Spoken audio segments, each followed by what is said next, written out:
Big game and everything to play for. You'd expect it to be an incident-packed 10 overs, and that's exactly what's happened.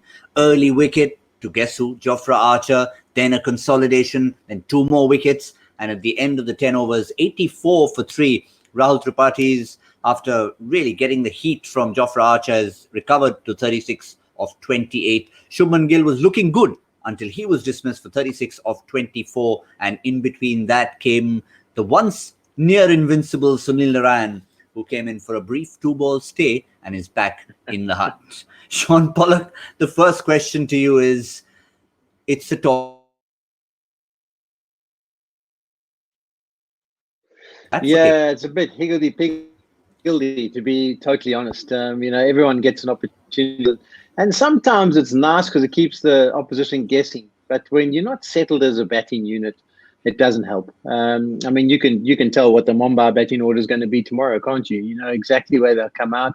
Unless they get into the back end of the last 5 or 6 overs, then they might change things if things are going according to plan. And players need that kind of understanding about when they're going to come in, what role they're going to play. It makes them feel comfortable and settled. So it has been a bit of a topsy-turvy kind of approach where guys have batted in totally different positions. And I think if they do get through to the playoffs, you obviously want guys to know what they're going to do for the rest of the tournament. But there we see the different batting positions. You try and work that out.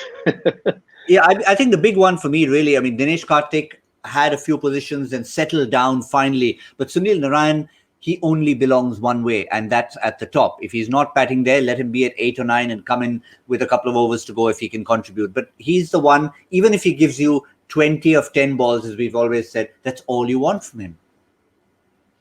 Yeah, him and Karthik, I think, are the ones who need to come at the back end. I think Karthik's shown that his best position is later. And we might see some more changes now. Dre Russ will probably be the next one that they turn to if a wicket falls, and to see how explosive he can be. They've got the explosive power to finish strong here. The base that they've laid, not too bad. I think they're looking for to maximize the amount of runs they put on the board, which would be obvious, but I think they need a big score in order to qualify, and they still got some hitability to come. And Morgan's at the crease now; he can do that as well. So we'll wait and see. One thing we got to touch on is Crickbuzz sent out a graphic and a stat about Jofra Archer at the start of the tournament. How we were calling for him to bowl the first over for Rajasthan Royals. Sometimes they brought him in the 5th. Sometimes they messed him around. Eventually, they've settled on the first over. In 10 occasions, he's picked up 5 wickets with the economy rate of 3.3. Come on. We've got to take credit for that, because as all people involved here on Crickbuzz, we were saying, why? And maybe it's the case in point for the Kolkata batting order as well. It certainly is. And today, again, he showed it. In case you might have missed that first over from him, it was a searing first over. Nitish Rana felt the heat of it. They wasted a review, but we're not going to talk too much about that because it was quite unnecessary. The only place it could have hit was the bat. If the umpire's given it, then it's got to be out. There's no way it was going to be turned down. But 2 overs, 1 for 3, probably hanging on and waiting for the key moments. Yes, he'd probably bowl at the back end, but do you reckon if Dre Russ comes out to bat, he might get a bit of Jofra heat?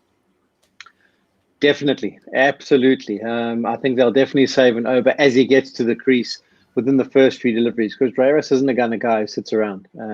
So they'll try and hit him with 1 over from Archer, I'm sure. They'll understand how much of a threat he could be, and I'm sure they'll look to pick on him. Yeah, but for the moment, he's still not in. He's padded up. He's waiting. So is Dinesh Karthik.